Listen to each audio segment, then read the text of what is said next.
The morning air in Atlanta felt heavy with rain and judgment. On a cracked roadside near the gas station, a rusted motorcycle stood silent. Its rider, a man built like a storm, slumped beside it, his jacket marked with the unmistakable insignia of the Hells Angels. People passed by, eyes sharp with assumptions, whispers sharp enough to cut through the drizzle, but among the crowd a young black girl named Aisha paused. Her hoodie was damp, her sneakers torn, and in her pocket were the last $8 she had to her name, money meant for a single meal after another sleepless night working double shifts. Yet something about the way the man's hand trembled as he tried to lift the heavy bike pulled her closer. Nobody noticed her step forward. Nobody cared to. But in that single act, offering help when the world expected her to turn away, Aisha unknowingly set into motion a story that would travel far beyond that lonely road. By sunset the next day, the roar of 100 motorcycles would thunder through her street. What they carried with them wasn't vengeance. It was redemption.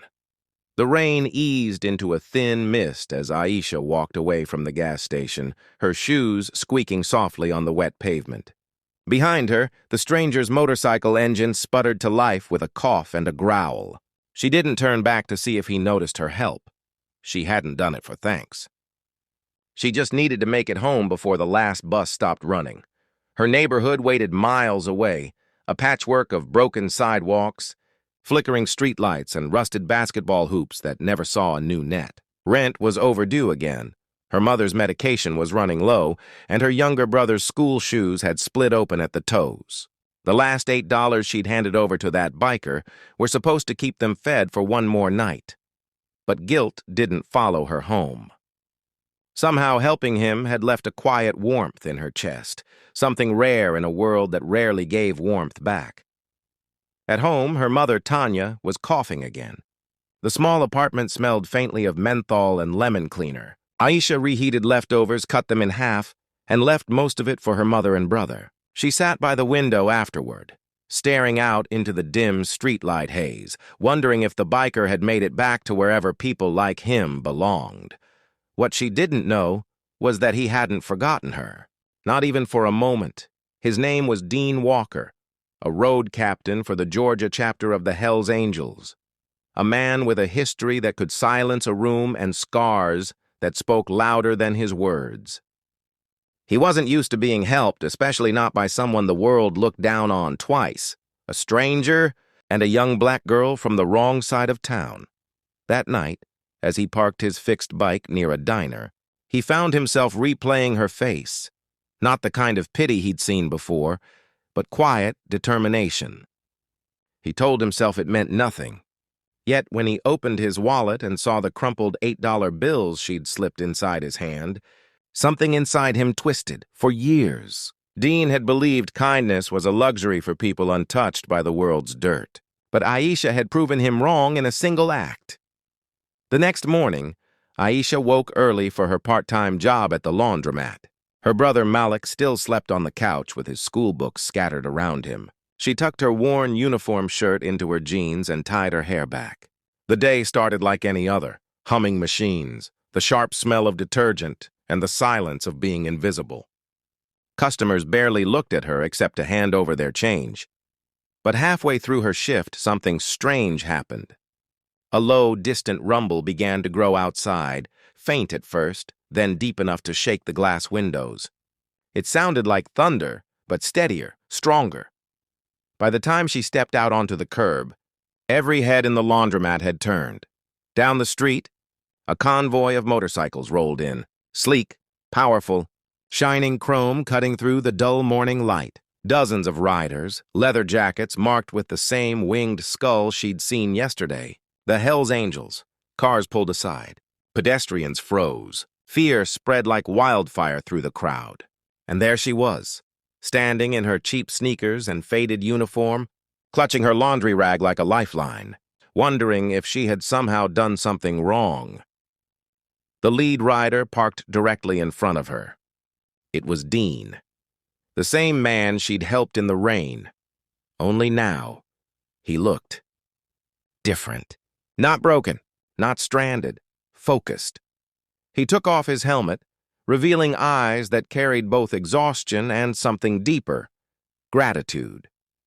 Aisha felt her throat tighten, unsure if she should step back or speak. The other bikers circled slowly behind him, their engines growling in harmony, forming a semicircle that framed her like a scene out of a movie. For a moment, the entire block was silent, except for the soft hum of idling bikes. Aisha didn't yet know that her simple act of kindness had reached the ears of an entire brotherhood. And before the day ended, that brotherhood would show her, and the entire neighborhood, what repayment looked like when it came from people the world feared the most. The Hell's Angels had come not for revenge, but for remembrance. Engines quieted one by one until the street fell into an eerie stillness. The smell of gasoline lingered in the morning air, thick and metallic. Windows along the block filled with faces, children pressed against glass, adults clutching phones ready to call someone if trouble started. Fear was a reflex here. Every loud noise meant danger. Every unfamiliar face meant risk. Aisha stood frozen in the middle of the sidewalk, heart hammering against her ribs. Dean stepped forward, his boots echoing on the pavement. He didn't speak. He simply reached into his jacket and pulled out a small brown envelope, creased, slightly oil-stained, but heavy. He held it out to her like it was something sacred. She didn't move. He nodded once, urging her to take it. Inside were the same $8 she'd given him, folded neatly beside a small note scrawled on diner paper. Kindness rides farther than gasoline ever will.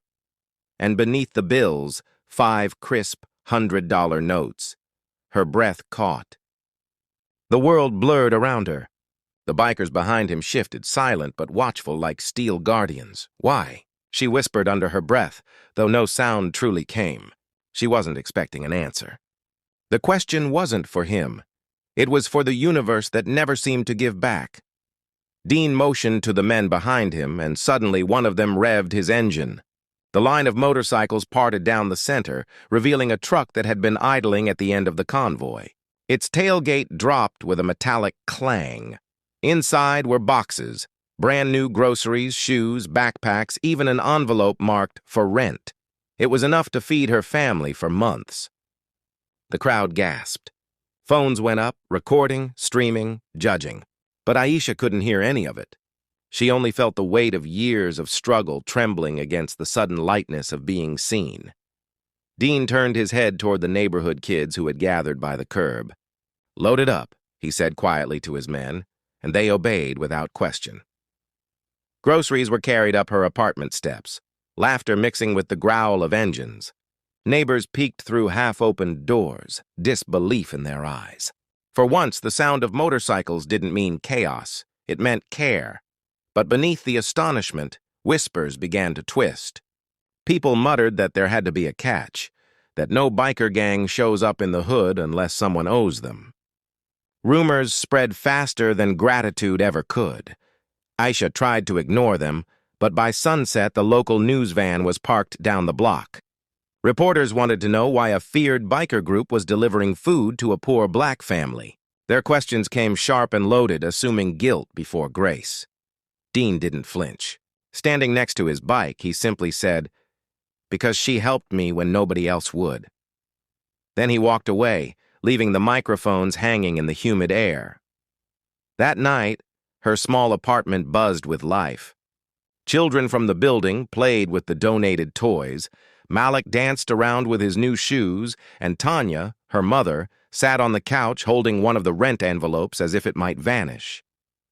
Tears streamed silently down her face. Aisha sat near the window again, staring at the empty street now glowing under the streetlights. The silence after the storm of engines felt unreal. She replayed every moment in her mind, unsure whether to feel joy or disbelief. But peace in her world never lasted long. By morning, the backlash had begun. Photos of the scene had gone viral overnight. Social media pages flooded with comments, some praising her kindness, others twisting it into something ugly. Why'd she help a criminal? That money's probably dirty. This is how gangs buy loyalty. The words burned more than they should have. People who had never met her were dissecting her soul behind glowing screens. At work, whispers followed her again. The laundromat manager asked if she'd been involved in something illegal. Customers glanced her way, pretending not to stare. Even Malik came home from school upset, his classmates teasing him about his biker friends. It was supposed to be a blessing, but now it felt like another test. 2 days later, a knock rattled her apartment door. When she opened it, Dean stood there again, but this time, he wasn't wearing his colors. His leather vest was gone, replaced by a plain denim jacket. His eyes carried a weight she hadn't seen before. He told her he'd seen the comments online, that people were using her name to stir hate, that he wanted to fix it. Aisha wanted to refuse, to tell him she didn't want more attention, but then he said something that stopped her cold. "I used to be the man people warned their kids about," he said quietly. "You reminded me that maybe I don't have to die that way."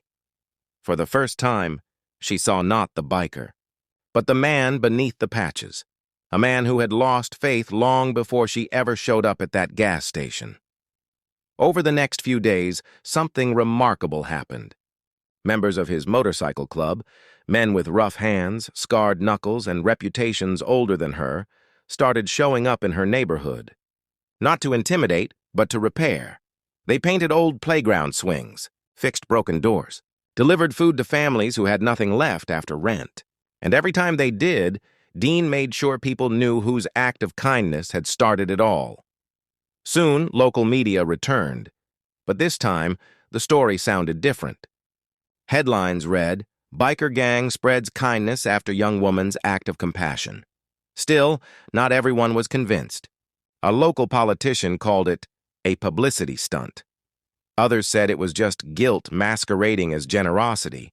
But none of that mattered when Aisha saw the kids on her street laughing again, or when her mother slept peacefully for the first time in months. What began as $8 had become something larger, a quiet defiance against every stereotype that tried to keep people divided. And though Aisha didn't realize it yet, the real transformation had only just begun, because the same society that shamed her would soon be forced to confront what happens when the people they fear the most become the heroes they never expected. By the end of that week, the entire city knew her name. News anchors called her the girl who changed the bikers. Social media flooded with edited clips, her standing among roaring engines, her eyes wide with disbelief, her hands trembling as she held that envelope. Some saw inspiration, others saw controversy. But the noise didn't matter. Something much larger was unfolding beneath it all. A local church invited her to speak at their youth program, calling her a symbol of hope.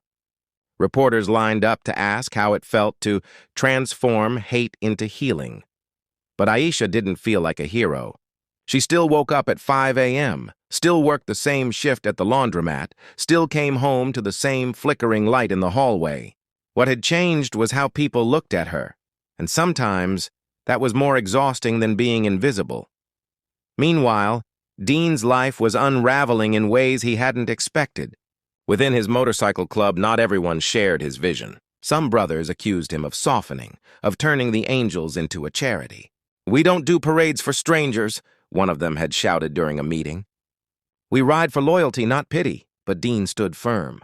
For the first time in years, he'd found a cause that felt real. "Maybe loyalty ain't about who rides beside you," he told them quietly. "Maybe it's about who reminds you you're still human." Half the room walked out that day.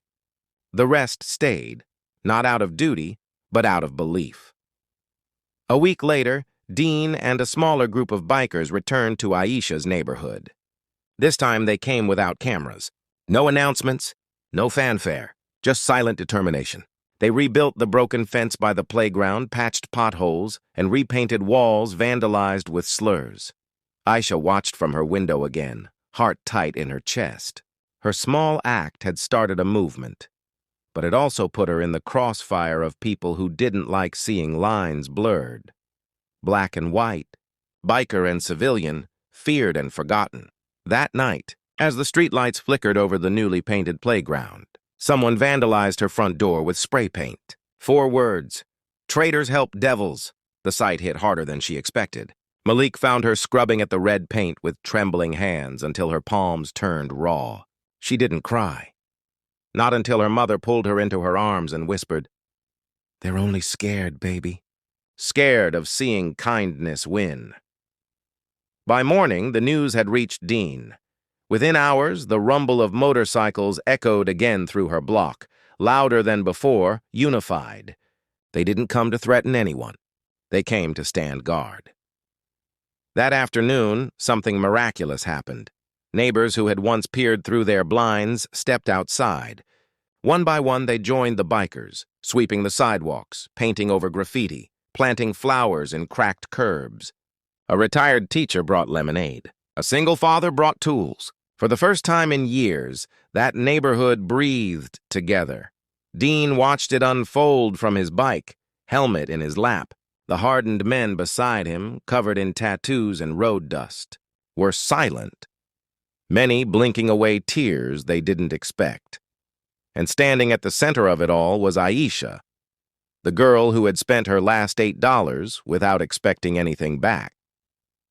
By sunset, the street that once echoed with police sirens now pulsed with laughter, music, and gratitude.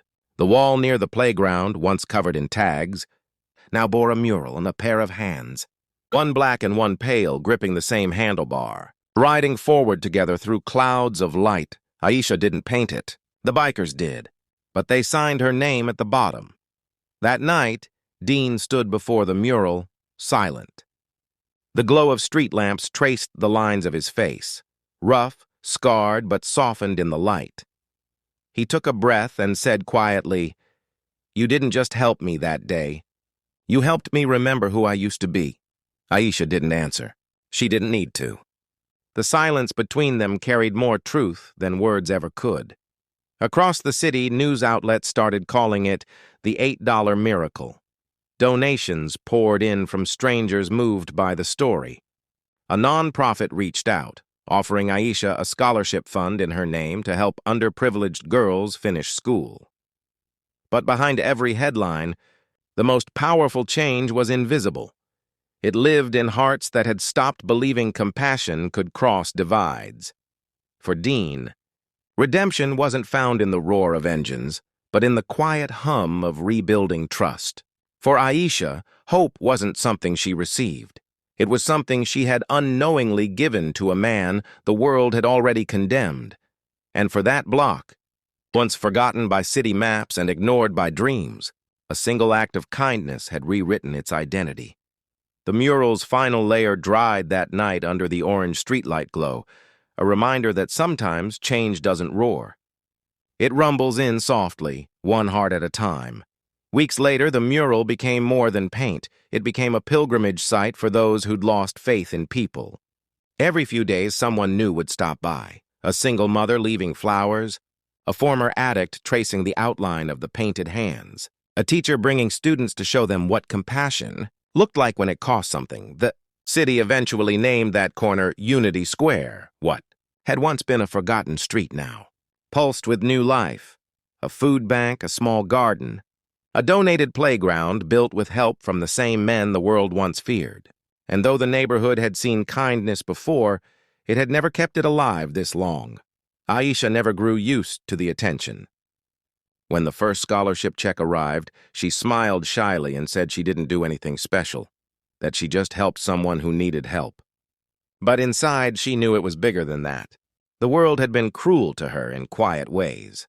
The landlord who ignored her calls, the manager who watched her too closely, the cashier who counted her change twice. For once, life had looked back and said, "I see you."